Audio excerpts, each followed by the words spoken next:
suite du FPS Wild Wild West Call of Juarez sera bientôt disponible, tout début juillet, sur PC et console HD. Sorti en septembre 2006, un peu de nulle part, comme un pour lonesome FPS, Call of Juarez s'était échappé du studio polonais Techland, essentiellement à l'origine du shooter SF Chrome et de plusieurs simulations de rallye. Techniquement un peu à la ramasse, ce jeu avait séduit de par son contexte, le western, ses paysages inhabituels et son mode multijoueur franchement sympathique. Sa suite débarque pour proposer un mode solo nettement plus solide, des graphismes retravaillés, quoique encore inférieurs à ceux de la concurrence, des armes plus nombreuses, une jauge de concentration récompensant les tireurs d'élite et surtout un mode multijoueur enrichi. Pour nous en parler, nous avons rencontré l'un des membres de l'équipe de développement. I'm Kasper Szymczak from a Polish-based company Techland, and I'm the lead multiplayer designer for Call of Juarez Bound in Blood. Basically, I designed the game modes, balanced the characters, the weapons, the equipment, and designed all the multiplayer maps. C'est déjà pas mal, d'autant que les modes ont sérieusement évolué. We've completely remade the modes, the key modes, because of course you can't really improve deathmatch and team deathmatch. They have to stay the same way to please the community, because there are a lot of people who like it, so they're still the same way. But we completely remade the famous events mode in light mode from the original Call of Juarez.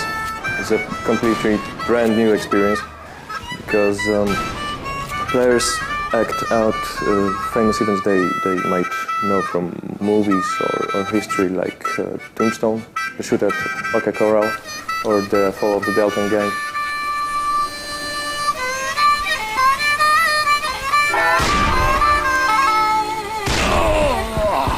Or the capture of Billy the Kid by Pat Garrett and his posse. And players struggle to complete objectives. So that's all completely objective driven.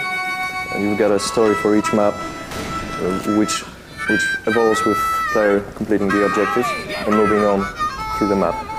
And we've refreshed the wanted mode from the original. It hasn't changed much, although we balanced it up a little by boosting the wanted player. The idea of the wanted mode is that one player is the wanted, and he can score on everyone, and the rest of the players can only score on him. And once you kill the wanted, you become the new wanted. And so that's how it works. There's also manhunt. You could say team wanted. You've got two teams, and there's one wanted in one of the teams. That's the top player, the best one. And his team must defend him for a minute to score. The other team must prevent that. They must shoot the wanted. And if they do, the top player of that team becomes the new wanted. So it's like changing teams. Manhunt fonctionne un peu comme un capture du drapeau où le drapeau serait l'un des joueurs. Pour ne pas se tromper dans leur choix et la direction prise pour cette suite, Techland a largement tenu compte du feedback des joueurs et de la presse. We started the work on the sequel basing on what community said, basing on reviews. We did a lot of research, piled it up, and completely made it into the game. Actually, I would say 90% of suggestions and problems were fixed. For example, we've completely reworked the way we did the maps. They are open now, so that you can feel the wildest prairies or a big white forest. The thing is, we didn't want to limit players into a clear area, because the thing is, they want to be there anyway, so there's no need to limit the map, so that you can have open spaces without players getting lost there. En tout, 12 joueurs peuvent investir une map simultanément, un chiffre qui ne tient pas au hasard. The main thing about Western is that you've got revolvers instead of, say, M16s. And the revolver has 6 bullets in the chamber, and it reloads a bit slower than an M16 rifle. So we had to limit the player count to make it reasonable. Because when we tested it on more players, it simply didn't work.